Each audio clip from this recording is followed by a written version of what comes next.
into tomorrow morning. It's through the day Saturday. We'll see a wintry mix develop. Most areas it starts as a little bit of light snow, but then it'll quickly change to freezing rain, in between maybe a few sleet pellets. But freezing rain is going to be our biggest concern. Better chance for snow is going to be north of Knoxville. I'll show you that. Freezing rain is going to be a threat Saturday afternoon into Sunday morning. That's kind of an extended period of time where that can really add up and cause problems. Good news is we're going to see some rain. It's all rain on Sunday as warmer temperatures move in. That will help with the road conditions, but some of the rain is going to be heavy, some 1 to 2 inch totals. Just that in itself could cause some driving issues. We know what happens when it rains heavily, right? You get ponding on the roadways. That could refreeze once the sun sets Sunday night, and a little bit of light snow on top of that. All right, let's get to tonight. We're going to fall very chilly, teens and 20s, but a dry start. It just kind of sets the stage, this colder air. Our system is still well to the west, but look at the moisture building across the Red River up through Oklahoma, Kansas, and into Arkansas. The pink's the mix of freezing rain and sleet, and snow is the purple, and that's what it looks like live at Oklahoma City.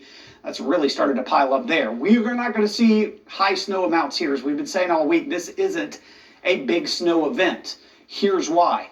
Cold air is dropping south, but a chunk of this, I noticed this earlier in the week, it's diving south. And what's that going to do is like a seesaw. It pushes that end down, but this end up. So watch what happens. The cold air dives south there. The warm air starts to ride here, and this area of low pressure moves right up the valley. If you're a snow lover here in East Tennessee, you want that to stay south. Not going to happen.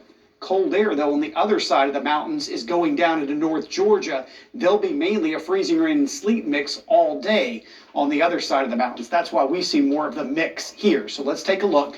Tomorrow morning, dry start. Moisture builds quickly as we go through the day. Snow changes to freezing rain, 6 o'clock. We'll see that freezing rain mix most of the night, except over towards the foothills and the higher elevations of the Smokies. Actually a little too warm.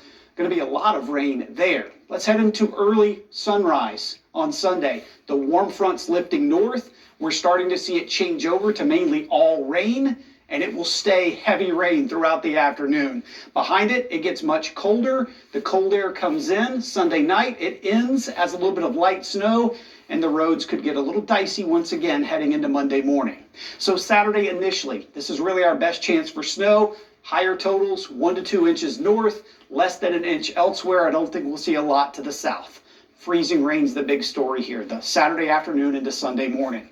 Maybe some trace to 1/10 of an inch amounts. Maryville, Gatlinburg, Newport, Greenville, foothills, higher elevations, a little too warm. I don't think we'll see a whole lot of accumulation there.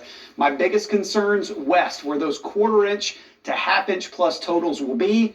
This is what that can cause if we see that amount of ice. Widespread outages and road closures, meaning power outages. That could be very, very problematic. Here in the Knoxville area, dangerous travel for sure. Could be some isolated power outages, but those lower amounts further east of Knoxville, I don't think we're going to have huge power issues with that. Further to the west, least impacts further to the east. So kind of break it down again. Let's look at the road surface temperatures tomorrow. This is midday. We're doing fine. Once the moisture starts to fall, though, it gets much colder. This is 6 p.m. We're seeing temperatures below freezing. Day morning, that's again where we could see those impacts.